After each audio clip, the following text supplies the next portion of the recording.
Assalamualaikum warahmatullahi wabarakatuh. Bertemu kembali bersama Ibu di pembelajaran fisika kelas 12. Nah, hari ini kita masih membahas tentang materi induksi Faraday. Namun kita fokuskan kepada pembahasan soal ujian nasionalnya. Sebelum memulai pembelajaran, marilah kita berdoa terlebih dahulu supaya pembelajaran kita pada hari ini berjalan dengan lancar, kemudian kalian dimudahkan dalam memahami materi pembelajaran pada hari ini. Berdoa dimulai. Bismillahirrahmanirrahim. Baiklah, untuk selanjutnya, silahkan kalian siapkan peralatan tulis kalian, kemudian simak, pahami video pembelajaran pada hari ini dengan baik, simak sampai selesai, kemudian kalian catat juga materinya di buku tulis, catatan fisika kalian, dan semangat belajar. Kita mulai? Oke.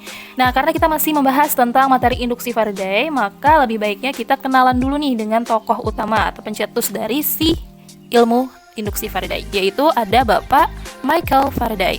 Nah, Bapak ini dijuluki sebagai Bapak Listrik. Karena apa? Karena banyak banget teori maupun percobaan beliau yang menerapkan adanya kelistrikan.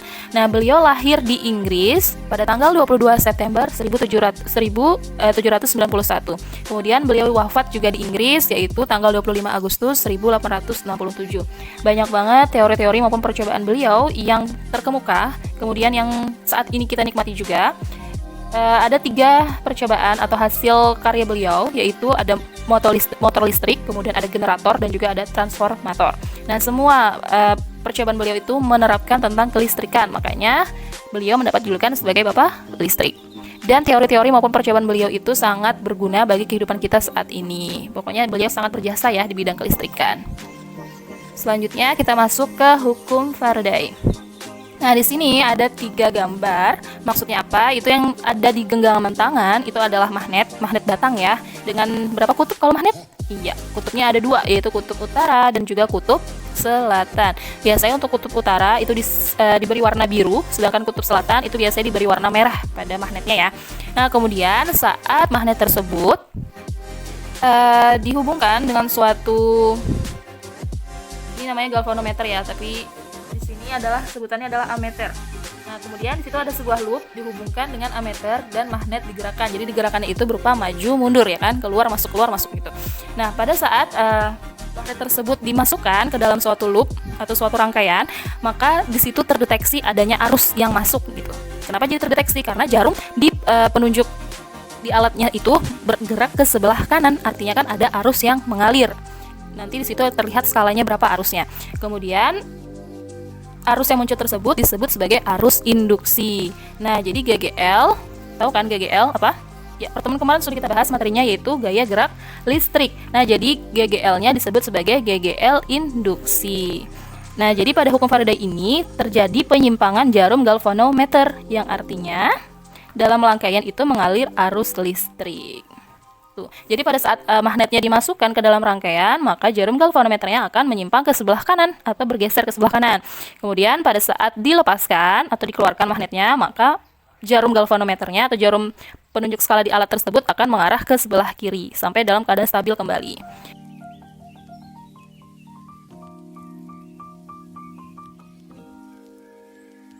Nah, dari hasil percobaan Faraday dapat ditarik kesimpulan, yaitu ada 2 poin penting. Yang pertama adalah besar GGL induksi bergantung pada kecepatan gerak batang magnet.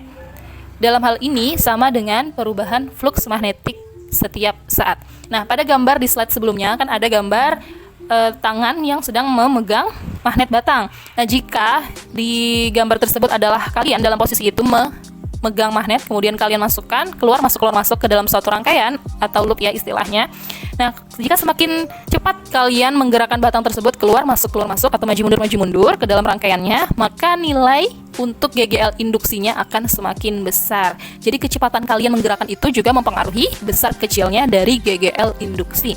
Nah, jadi kecepatan gerakan magnet tersebut itu nama lainnya adalah sebagai perubahan flux magnetik setiap saat.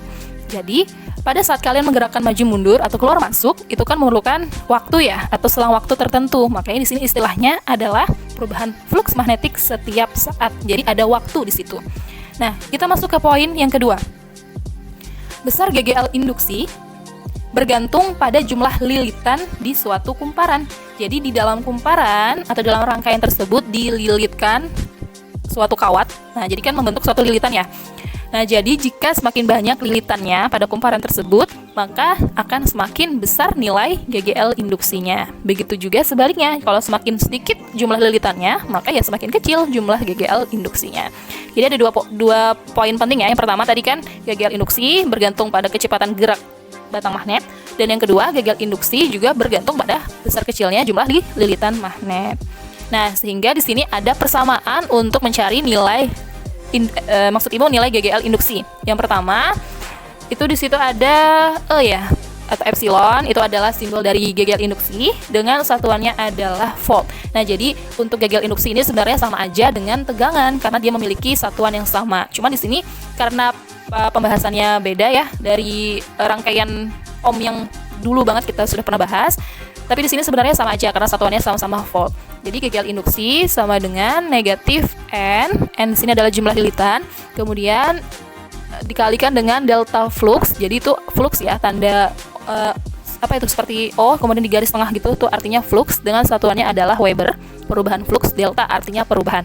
Kemudian dibagi dengan delta T, artinya perubahan waktu atau selang waktunya dengan satuan sekon. Nah, jadi tanda negatif di rumus itu menandakan bahwa terjadinya penyimpangan pada jarum atau skala di alat ukur tadi atau jarum di galvanometernya. Kemudian kita masuk ke materi hukum Lenz. Nah, jadi hukum Lenz itu berbunyi arah arus induksi ini semakin rupa sehingga menghasilkan medan magnet yang menentang medan magnet penyebab terjadinya arus induksi tersebut. Jadi arah arus induksi yang dihasilkan itu bertolak belakang atau berlawanan dengan arah penghasil arah yang menyebabkan medan magnet tersebut itu terjadi gitu. Jadi yang akhir berlawanan dengan arah si awalnya. Next. Nah, di sini ada GGL listrik akibat berbagai faktor perubahan flux. Perubahan flux tadi ingat kan simbolnya apa? Nah, kemudian di sini kan ada suatu bidang, disimbolkan di situ ada banyak banget tanda cross. Cross itu adalah tanda silang. Kemudian di situ ada suatu kawat dengan panjang L tertentu. Panjang kan simbolnya L. Karena tidak ada angkanya, panjangnya berapa, ya udah kita simbolkan L. Kemudian kawatnya diberi nama PQ. Itu kan ada simbol P dan Q. Dan di situ ada tanda panah ke sebelah kanan, yaitu tanda untuk arah kecepatan atau V. Nah, jadi di sini menggunakan prinsip kaidah tangan kanan, di mana untuk kita pakai 3 jari ya. Yang pertama untuk jempol itu atau ibu jari itu untuk menandakan arah kecepatan atau V. Kemudian untuk jari telunjuk itu menandakan arah medan magnet atau B simbolnya, dan jari tengah itu menunjukkan untuk arah arus induksi. Nah, sehingga muncul persamaan untuk GGL induksinya akibat perubahan flux, yaitu negatif B dikali L dikali V dikali sin alfa, di mana B adalah medan magnet dengan satuan Weber, kemudian L adalah panjang penghantar atau panjang kawat yang PQ di dalam gambar tadi dengan satuan meter, kemudian V yaitu kecepatan penghantar yang digerakkan atau kecepatan si kawat yang digerakkan dengan satuan meter per sekon. Terakhir di situ ada alfa, artinya adalah sudutnya. Nah, jadi nanti bisa aja sudutnya itu membentuk sudut yang bisa kurang ataupun lebih dari 90 derajat. Oke, karena di sini kawat tuh yang bertanda hitam tuh ya, PQ, itu kan tegak lurus terhadap bidangnya kan. Nah, jadi di situ menggunakan sudutnya adalah 90 derajat. Jadi untuk sin 90 derajat adalah nilainya ya benar 1. Jadi kalau perkalian apapun dikalikan dengan 1 ya hasilnya sama aja kan. Jadinya ya E sama dengan negatif B, L, dan V. Karena sin alfanya nilainya 1. Nah, kemudian perubahan flux magnetik terjadi akibat gerak penghantar PQ, gerak si kawat PQ tadi ke kanan. Maka timbul gaya Lorentz, simbolnya F, ke arah kiri untuk melawan arah gerak penghantar. Nah, jadi ini menerapkan hukum Lenz tadi kan.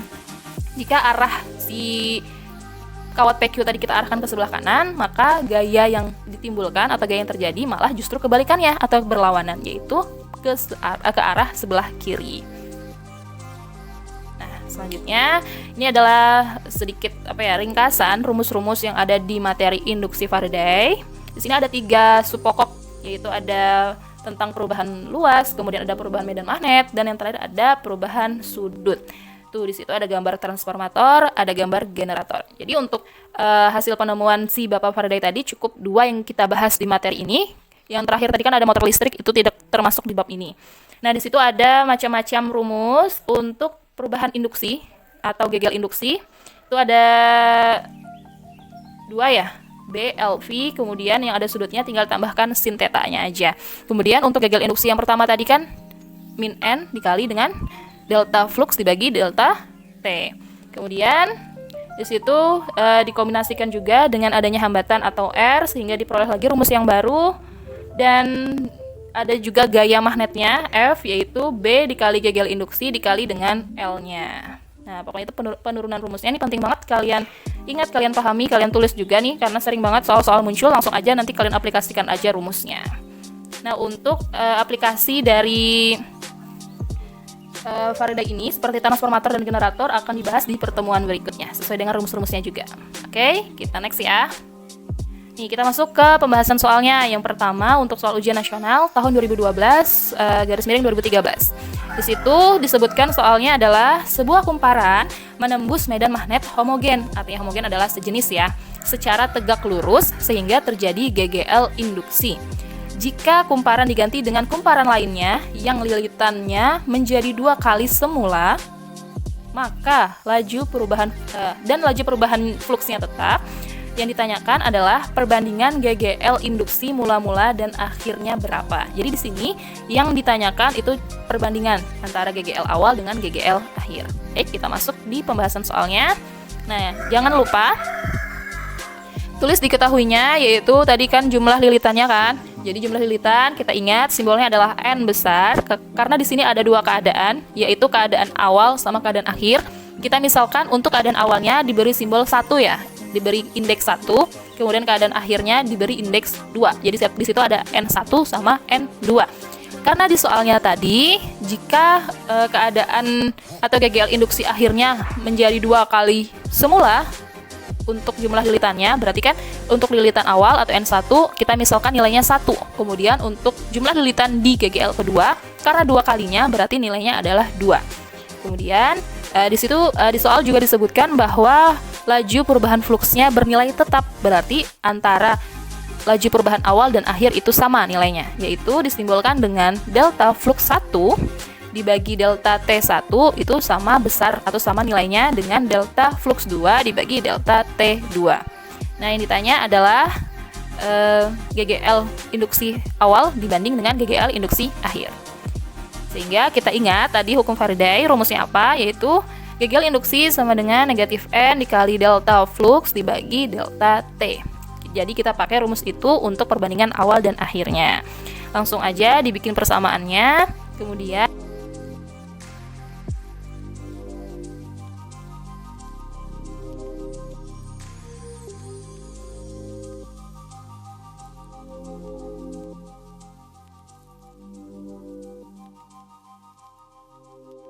dimasukkan nilai untuk jumlah lilitannya, yaitu lilitan yang pertama atau N1 nilainya 1, kemudian untuk lilitan yang kedua karena 2 kalinya berarti di situ diberi angka 2. Jadi langsung aja 1 dikalikan delta flux 1 dibagi delta T1 dibanding dengan 2 dikali delta flux 2 dibagi delta T2. Karena di soal sudah disebutkan tadi laju perubahan fluksnya tetap, berarti untuk delta flux dibagi delta T baik awal maupun akhir bisa kalian coret karena nilainya sama atau sebanding. Nah, sehingga tersisa adalah perbandingannya berapa? Ya, 1 dibanding 2. Jadi perbandingan untuk GGL induksi awal dan akhirnya pada saat jumlah lilitannya 2 kali lipatnya atau 2 kali semula, yaitu menghasilkan perbandingan 1 banding 2. Nah, jadi cukup mudah dan terbukti ya tadi hasil kesimpulan si Bapak Faraday, jika jumlah lilitannya semakin besar maka nilai GGL induksinya juga semakin besar. Begitu juga sebaliknya. Oke, kita next. Selanjutnya adalah soal yang kedua, yaitu tahun 2015 ya. Kumparan kawat dengan luas diberi simbol A terdiri dari N lilitan. Kumparan tersebut berputar dengan kecepatan sudut omega dalam medan magnet homogen yang rapat flux magnetnya B, sehingga menghasilkan GGL induksi maksimum dengan simbol epsilon atau E. Yang ditanyakan, jika ingin memperbesar GGL maksimum menjadi 6 kali semula, maka apa yang harus dilakukan? Yang A, kecepatan sudut diperbesar 2 kali dan luas kumparan diperbesar 3 kali. Kemudian, yang B, lilitan diperbanyak 3 kali dan kecepatan sudutnya diperbesar 3 kali. C, luas diperkecil 1/3 kali dan kecepatan sudutnya diperbesar 4 kali. D, lilitan dan kecepatan sudut diperbesar 2 kali. E, lilitan dan luas kumparan diperkecil 1/6 kali. Masih ingat, untuk luas tadi simbolnya adalah A dengan satuan meter kuadrat. Kemudian jumlah lilitan tadi simbolnya adalah N besar tanpa satuan ya kalau jumlah lilitan. Kemudian di situ ada kecepatan sudut. Kecepatan sudut simbolnya omega atau huruf W kecil tapi dimiringkan, omega gitu. Dan ada rapat flux magnet atau medan magnet ya, dengan simbolnya adalah B besar. Terakhir ada GGL induksi maksimum, yaitu huruf E atau epsilon, M ya, karena maksimum. Jadi M-nya M kecil sebagai indeksnya aja.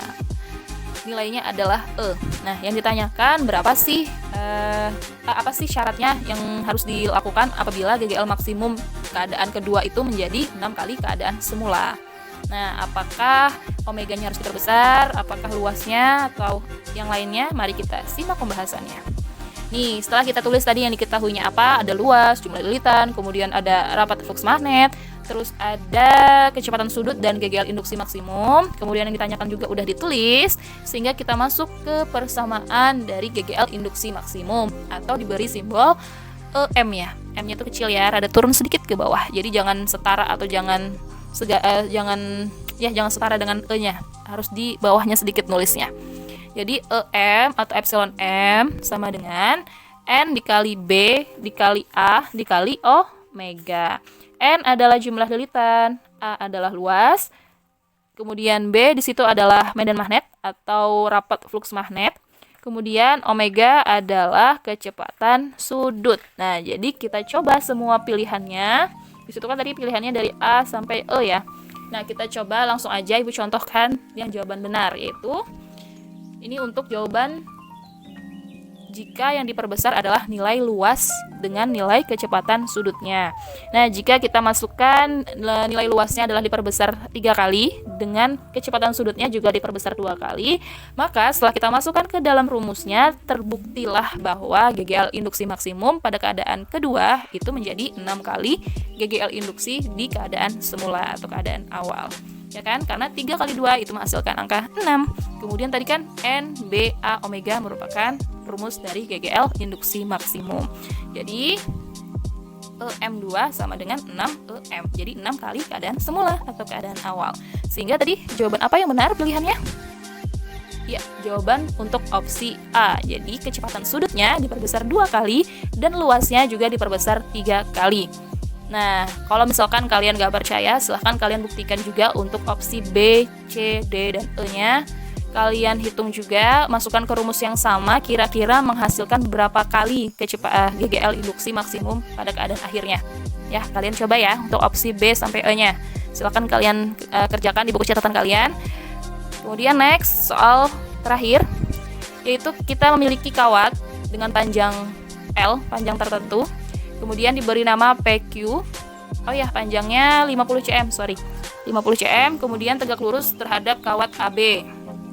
Tuh, jadi AB itu kawat ya, dengan hambatan situ ada R, nilainya adalah 0,02 ohm. Kemudian si kawat PQ tersebut memotong medan magnetik serba sama dengan nilainya 0,02 Tesla. Seperti pada gambar berikut. Besar dan arah arus induksi pada kawat PQ adalah, nah jadi pada kawat PQ tadi digerakkan tuh melintasi kawat AB-nya, sehingga di situ muncullah lintasan medan magnetik berupa tanda titik tuh atau tanda dot, sebutannya dot ya. Masih ingat kan pembahasan yang di awal tadi, tanda dot tadi itu apa? Nah, nanti Ibu akan bahas lagi. Kemudian untuk pilihannya adalah opsi A 1 ampere dari P ke Q, yang B 1 ampere dari Q ke P, C 4 ampere dari P ke Q, D 4 ampere dari Q ke P, dan terakhir E 4,8 ampere dari P ke Q. Nah, biasanya bagi kalian yang sering udah pusing gitu kan ngerjakan soalnya, kemudian apalagi nggak tahu rumusnya, biasanya kalau soal pilihan cari aja yang beda dari yang lain pilihannya. Nah, sedangkan di sini soalnya pilihannya cuman yang aja kan nih kelihatannya yang beda. Bener nggak nih yang jawabannya? Nah, kita buktikan ya. Oke, kita next. Jangan lupa untuk selalu menulis diketahuinya. Nah, di situ ada panjang L ya simbolnya dengan panjang 50 cm. Berarti kalian ubah ke meter. Berapa? Berarti 50 bagi 100, 0,5 meter. Atau setara dengan 5 kali 10 pangkat min 1 meter. Selanjutnya diketahui juga medan magnetnya, yaitu 0,02 Tesla. Nah, untuk yang ketiga adalah kecepatannya. Di gambar tadi sudah jelas, ada nilai kecepatannya yaitu 2 meter per sekon. Selanjutnya ada hambatan atau R simbolnya dengan nilai 0,02 ohm. Dan dia membentuk sudut. Ya kan, tadi kan ada clue-nya tegak lurus. Artinya di situ sudutnya berupa 90 derajat atau sudut siku-siku. Kemudian yang ditanyakan adalah besar dan arah arus induksi. Jadi nilai I-nya berapa, arah I-nya kemana. Nah gitu. Jadi ada dua yang dicari, ada nilainya dan juga arahnya. Baiklah, kita masuk ke penyelesaiannya. Yang pertama, kita harus cari dulu nilai untuk GGL induksinya. Karena yang diketahui itu berupa B, L, dan V, ya udah kita masukkan aja ke rumusnya, tinggal kita kalikan. GGL induksi sama dengan B dikali L dikali V dikali sin theta. Jadi sama aja ya untuk penggunaan sudutnya, bisa simbolnya theta, bisa simbolnya alfa. Tapi lebih sering menggunakan simbol theta ya untuk sudut. Tinggal kalian masukkan aja tuh masing-masing nilainya. B-nya tadi kan berapa? 0,02. Kemudian dikalikan. Nilai L-nya adalah 0,5. Dan nilai V yaitu kecepatan adalah 2. Kemudian sin 90 derajat menghasilkan angka 1. Sehingga hasilnya adalah langsung aja kalian kalikan. E-nya adalah 0,02 volt. Jadi si GGL induksinya menghasilkan 0,02 volt. Setelah dapat nilai GGL induksinya, selanjutnya kita bisa mendapatkan nilai arus induksi dari rumus seperti rumus hukum Ohm. Nah, masih ingat hukum Ohm? Arus sama dengan tegangan bagi hambatan. Karena tegangan di kasus ini memakai GGL, sehingga GGL dibagi hambatan atau E dibagi R. E-nya sudah kita dapat 0,02, kemudian hambatannya di soal adalah 0,02 juga. Sehingga kalau dibagikan menghasilkan arusnya sebesar 1 ampere. Iya, mudah banget kan? Tinggal kalian masukkan aja angka-angkanya yang sudah kalian ubah satuannya juga ke satuan SI, standar internasional atau satuan baku. Itu harus ya, kalian perhatikan satuannya terlebih dahulu. Kemudian tinggal kalian kalikan aja, kalian masukkan juga sudutnya dan ketemu hasilnya, nilai untuk arus induksinya. Selanjutnya untuk menentukan arah arus induksi itu menggunakan kaidah tangan kanan seperti gambar di slide. Jadi kalian siapkan tangan kanan kalian, di situ cuman memakai 3 jari ya, ada jempol sebagai atau ibu jari sebagai penunjuk arah kecepatan, kemudian telunjuk itu untuk arah medan magnet atau B, dan jari tengah kalian itu untuk mengarahkan arus induksinya. Jadi di sini penggunaan simbol-simbolnya untuk kaidah tangan kanan cukup pakai 3 jari aja, dan siap-siap kalian harus memutar-mutar jari kanan kalian untuk memecahkan soal seperti ini. Oke, untuk lebih jelasnya simak video berikut. Nah, pada induksi Faraday dia juga menerapkan kaidah tangan kanan. Nah, pada bab sebelumnya juga menerapkan kaidah tangan kanan. Tapi di sini sedikit berbeda ya, bedanya cuman untuk penyimbolannya aja. Berarti kalian harus menyiapkan tangan kanan kalian, ini adalah tangan kanan ibu. Kemudian kita memakai hanya 3 jari. Yang pertama itu jari jempol, nih jempol ya, untuk menandakan arah kecepatan penghantar atau simbolnya adalah V. Kemudian jari telunjuk kalian itu menandakan arah medan magnetnya. Dan terakhir adalah jari tengah kalian. Nih jari tengah kalian itu menunjukkan arah arus induksi atau simbolnya adalah I. Nah, jadi hanya penerapan 3 jari ini saja kalian sudah bisa menyelesaikan soal dalam induksi Faraday. Oke, kita langsung aja contoh ke soalnya. Nah, jadi di sini ibu memiliki 2 soal yang berbeda. Bedanya di mana? Bedanya di lintasan untuk medan magnetnya. Di sini untuk soal yang pertama, medan magnetnya lintasannya berupa bidangnya adalah titik ya. Artinya titik di sini adalah keluar bidang atau mendekati pembaca. Sedangkan untuk tanda cross atau tanda silang seperti ini, artinya dia adalah masuk bidang dan dia menjauhi pembaca. Di sini sama-sama memiliki kawat dengan simbol PQ, sehingga dia soalnya menentukan arah arus induksinya, apakah dari P menuju Q ataukah sebaliknya. Baiklah, untuk menjawab soalnya, kita hanya menyiapkan berapa tadi? 3 jari saja, yaitu jari jempol untuk menentukan kecepatan, jari telunjuk untuk menentukan medan magnetnya, dan jari tengah kalian untuk menunjukkan arah arusnya. Sedangkan di sini sudah ada clue-nya ya, nih, yaitu arah V atau kecepatannya dia sudah mengarah ke sebelah kiri. Oke, sudah siap untuk tangan kanan kalian. Nah, kita siapkan ya nih, arah V-nya adalah ke sebelah kiri, berarti arahkan ke sebelah kiri. Ini anggap aja pembacanya adalah kalian ya, Ibu contohkan ke kalian. Jadi kalian harus coba juga, nih V-nya mengarah ke kiri, berarti jempol kalian arahkan ke sebelah kiri. Sudah, kalau sudah sama. Kemudian kita lihat itu medan magnetnya, karena digambar berupa bidang, gambarnya adalah titik atau dot, berarti dia keluar bidang. Keluar bidang artinya mendekati pembaca atau mendekati diri kalian. Ibu contohkan adalah mendekati diri kalian ya. Berarti arahkan jari telunjuk kalian mengarah ke kalian. Ini mengarah ke kalian. Nih, berarti jempolnya ke sebelah kiri, kemudian telunjuknya mengarah ke kalian atau mendekati pembaca. Setelah itu, tadi jari tengah adalah untuk menentukan arah induksinya. Berarti arah induksinya adalah I-nya ke kiri, kemudian B-nya menuju ke pembaca atau mengarah mendekati ke kalian, dan I-nya adalah mengarah ke bawah. Artinya arah induksinya yaitu mengalir dari P menuju ke titik Q. Karena ini tuh, seperti kayak gini. Karena untuk sesuai dengan jari tengahnya, dia mengarah dari atas ke bawah di jari tengah ya. Nah, sudah paham? Kemudian kita kita maksud Ibu masuk ke soal yang di bawah ini yang sedikit berbeda. Tuh, yang bagian bawah ini adalah memakai cross ya atau silang, artinya dia masuk ke bidang dan menjauhi kita atau menjauhi pembaca. Nah, sama juga nilai kecepatannya atau arahnya dia ke sebelah kiri. Siapkan tangan kanan kalian, arahkan ke sebelah kiri jempol kalian sebagai arah V atau kecepatan. Kemudian karena dia masuk ke bidang artinya menjauhi, berarti seperti apa? Ada yang tahu? Nah, setelah kalian mengarahkan jempol kalian ke sebelah kiri, kemudian karena dia tandanya cross, yaitu keluar, maksud Ibu masuk bidang, menjauhi pembaca atau menjauhi diri kalian, berarti kita arahkan, kemudian kita masuk ke bidang sini ya, nih telunjuknya masuk ke bidang sini. Nah, setelah kayak gini, berarti arah telunjuknya seperti apa? Tinggal dibuka telunjuknya.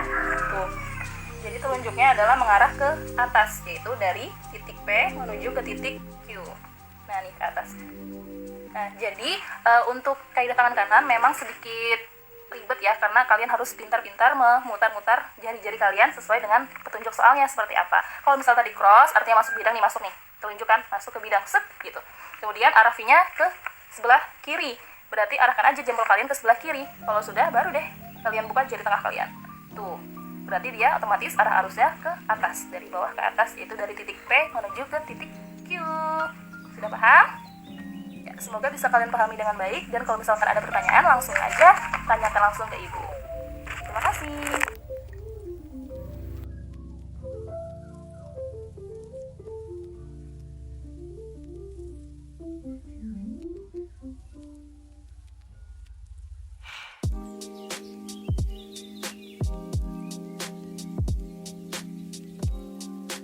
Ya, semoga kalian tadi bisa menyimak ya, bisa kalian pahami videonya dengan baik. Jika masih bingung, bisa langsung aja tanyakan ke Ibu. Kita langsung next. Nah, sehingga di soal ini tadi jawabannya apa? Jadi untuk besar maksud Ibu untuk besar arus induksinya nilainya adalah 1 ampere dengan arah arus induksinya yaitu mengalir ke bawah ya, yaitu dari titik P menuju ke titik Q. Sehingga opsi yang benar adalah A. Jadi untuk Ilgan itu nggak selalu ya, apabila yang paling beda itu jawabannya, nggak selalu. Karena ini terbukti, ternyata jawabannya yang benar adalah di opsi A. Oke, next. Nah, jadi cukup 3 soal aja untuk pembahasan hari ini. Dan ini adalah tugas kalian, kerjakan ketiga soal berikut. Tuh, ada 3 soal ya. Nah, jadi kerjakan di buku catatan fisika kalian, tulis yang rapi, yang enak lah dilihat, biar Ibu juga semangat koreksinya. Kemudian nanti kalian foto dan kalian uploadkan tugasnya di Classroom. Oke, jika ada pertanyaan langsung aja hubungi ke Ibu, dan salah hilapnya Ibu mohon maaf apabila terdapat salah-salah kata, salah-salah penyampaian materinya juga, dan semoga bisa kalian pahami dengan baik. Tetap semangat belajar dan semoga kita selalu berada dalam lindungan Allah Subhanahu wa taala. Terima kasih atas perhatiannya. Wassalamualaikum warahmatullahi wabarakatuh. Semangat.